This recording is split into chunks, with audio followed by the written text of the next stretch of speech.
Hey, it's Saul with another video, brought to you by Breakfast Sandwiches by Andrew Miner. Waking up bright and early at 2:30 p.m? Go to Andrew's and sober up. Today we're doing another Protection Paladin update for the Battle for Azeroth expansion, and let's just get right to it. Couple of general changes. According to a recent Wowhead article, threat has been nerfed across the board. It looks like the intent is to nerf AoE threat by a pretty significant amount. It's not known what the actual intention by Blizzard is, but I speculate it's just to make threat matter and to make it feel like tanks are doing something aside from throwing down, let's say, a Consecrate and a Blessed Hammer and just kind of hanging out.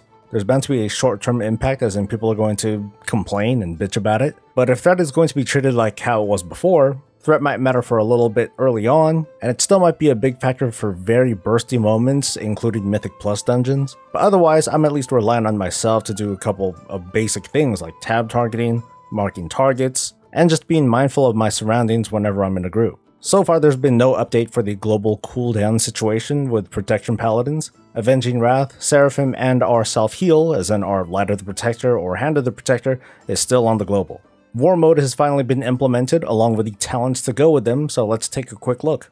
These talents are sitting right next to your normal talent tree, and you can just click any of these large buttons and choose your desired talent. The large one up top gives you the medallion options, and among the other 3 slots you have a different selection of previous talents that were available during Legion. Choose whichever one you want.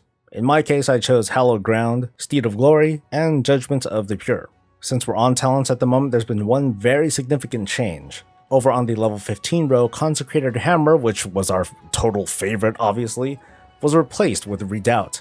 This talent alters our Avenger Shield, making it hit 1 additional target and increasing our block by 75% for 8 seconds. And when talking about block, we're talking about block value and not block chance, so sorry, we're not going to be block capped.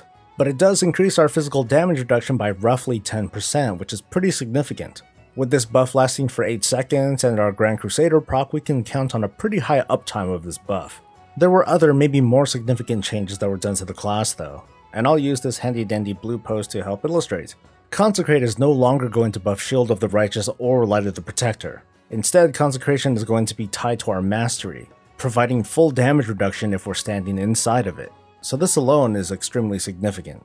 The current damage reduction with the gear that I have, which by the way really sucks, isn't a whole lot. It's a little bit less than 5%. But of course we can count on this, as well as our armor, as well as our mastery and all of our other stats to go up as this expansion goes along. To make Consecration not feel so funky, especially because it's our safe little house, the cooldown of the ability is going down to 4.5 seconds while the duration goes up to 12. This turns Consecration into a relatively low priority filler, in case whatever we're doing doesn't require us to move. In the event that we do need to move though, 4.5 seconds is a pretty reasonable time frame when it comes to repositioning. On top of that, Avenger Shield is going to directly impact our Shield of the Righteous, increasing the damage and armor that it gives us by 20%. So as a very early impression, I feel pretty good about these changes, but at the same time, it kind of feels like some of the impact and identity of some of our baseline skills are losing a little bit of its oomph. Thanks to some of the artifact traits, Avenger Shield was kind of our big bread and butter skill, along with of course our Shield of the Righteous. At the moment it feels a little bit nicer that we don't necessarily feel dependent on just those 2 things to stay alive. Protection Paladins have always had a bunch of different tools and little tricks to work with. I like that Consecration feels fairly significant, but it doesn't feel like I'm totally dependent on it, especially with the reduced cooldown. And between these changes and the new talent, along with everything else that I'm about to talk about, I think there's room for a lot of experimentation that could be fun. Alright, so let's talk about Azerite traits, which to be honest is a very daunting and very overwhelming thing to talk about, and it's because there are tons and tons of abilities to go with. We've had an early look at some of the basic traits, which are just kind of okay, but now let's take a look at the dungeon traits that are available. Now this almost goes without saying, but we are still in the beta. If I were to tell you the values of some of these abilities, it would probably confuse you. So I'm not going to mention them, just go with what the functionality of what these abilities are. Keep in mind that some of the names that I'm going to use might end up being something else in a future build. Between all of the dungeons available in the expansion so far, there are 2 pieces of Azerite based gear that are available in each dungeon, with the exception of the Mother Lode for some reason. Assuming that gets fixed, there will be a total of 20 pieces of gear available for you to farm for, whether it's through Heroics, Mythics, or Mythic Plus. Which again is a reason for me to not talk about the values of some of these Azerite traits. So let's take a look. Soaring Shield will make your Avenger Shield strike 4 targets instead of 3.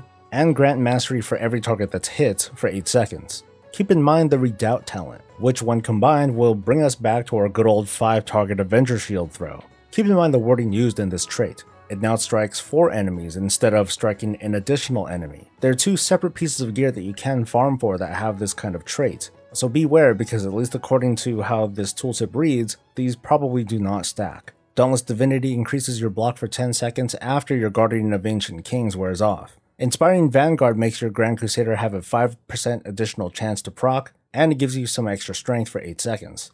Judicious Defense makes your Judgment crits reduce the damage of the target's melee attacks against you by a certain amount for 8 seconds. Inner Light alters your Shield of the Righteous to give you a kind of Holy Shield proc. You gain additional block and you do damage to either attackers or attackers that you block for 4 seconds. Keep in mind that while these values might change depending on the kind of gear that you get, this damage is still a lot more than Retribution Aura. So keep that thought in mind, Blizzard, please. So those are all the unique Paladin-based traits that you see in the first tier of your Azerite tree, or the ring, since we have an updated GUI for it. The second tier I'm not going to get into too much. It's kind of this amalgam of different kinds of abilities that you could see out in the world. They might be based on dungeon bosses, but otherwise the traits that you would choose would be whether or not you want to do more damage or mitigate more damage or self-heal. The third tier is also quite boring. Across all the different kinds of gear, you only have 2 choices, either Azerite Fortification, which heals you in case you're CC'd, or Bulwark of the Masses, which is for tanking multiple mobs. So my impressions of the traits and the class as a whole is still pretty positive. Or I'm a masochist, maybe I just can't decide. But I do find these new Azerite traits to be fairly interesting. I do like that there's the possibility that I can still hit 5 targets with my Avenger Shield again, and I can see a really cool synergy with Soaring Shield. So imagine this, I take the Rebuke talent, the Soaring Shield Azerite trait, and try to get 2 stacks of Inner Light. Supposedly this will give me a pretty cool block-based Holy Reflect damage build or something. Something like this is probably what I'll go for when preparing for raids. As for what traits we'll get with the raid gear, that's something we just don't know yet. But rest assured that when it comes in, I'll cover that too. So I think this sounds pretty fun so far. Even though I didn't mention all the different kinds of traits, I think this already feels like a deeper and more involved system than artifact powers ever were. I know that's probably not a popular thought, but hey, I'm just sharing how I feel, okay? I would love for you folks at home to also share your thoughts in a comment below. Let me know your hopes and dreams, your suggestions, and the things that you dread about your favorite class. Otherwise, please like and subscribe to support the channel so I can give you more of this and all things Warcraft. I'll see you all in the next video. Until then, stay safe, stay happy, and stay breezy.